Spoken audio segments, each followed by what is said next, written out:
It's looking at the model of development that we have not just in India but all over the world, which is a model which focuses a lot on industrialization and capital intensive and exports and imports and globalized economy.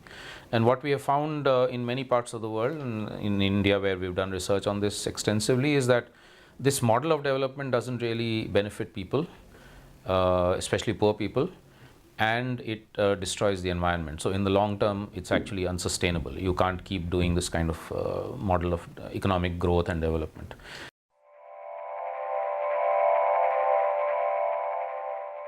Actually, yes. I mean, there are thousands of places on the ground, grassroots initiatives by people in villages and in cities where they're trying to apply the new sustainable, more equitable, more just models.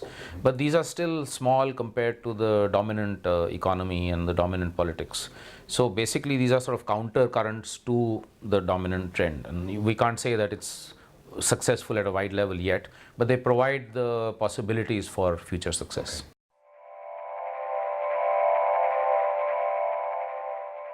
Number one, the natural resource base on which most of our people depend. We still have about 600, 700 million people who directly depend on forests and water and land and so on. This model of development actually destroys these natural resources and therefore destroys the livelihoods and the cultures and the lives of these people. So that's challenge number one.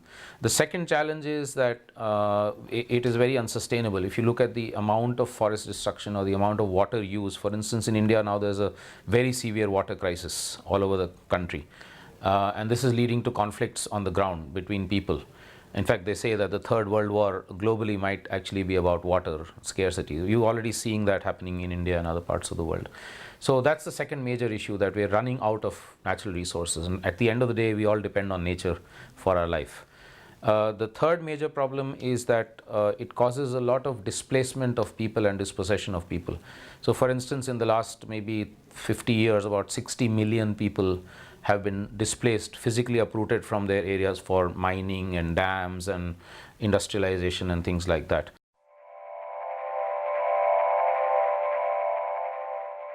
There are now thousands or tens of thousands of farmers who have gone to organic, biologically diverse farming, more sustainable farming, using traditional seeds, not using chemical pesticides, fertilizers and things like that, and saying this is the way for us for food security and food sovereignty. Or we find many examples of decentralized small-scale water harvesting, which even in low rainfall areas provides enough water for everybody's needs. Or you find examples where people are saying that in our village or in our part of the city, we will be the ones to take the decisions and government should be supporting us. We won't let the government be the only one taking the decisions or the corporations.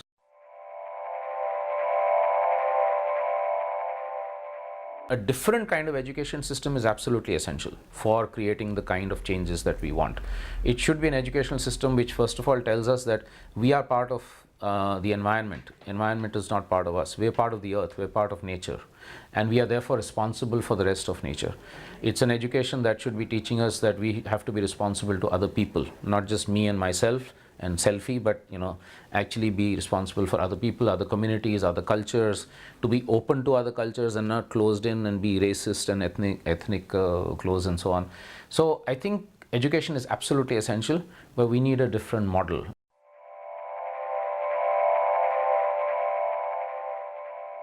In India, I know that now increasingly there is an alternative media. People who are controlling the media, not letting corporations and governments control it, but themselves, so that they can reach what they think is the truth out there. And in that sense, I think the media has an incredibly powerful and responsible role for telling the truth. And for actually doing proper analysis and not just being superficial. A lot of the media, the mass media that you see today, the 24/7 media, is very superficial. And we need a media that is that's more nuanced, that's more analytical, and that tells the truth, speaks the truth.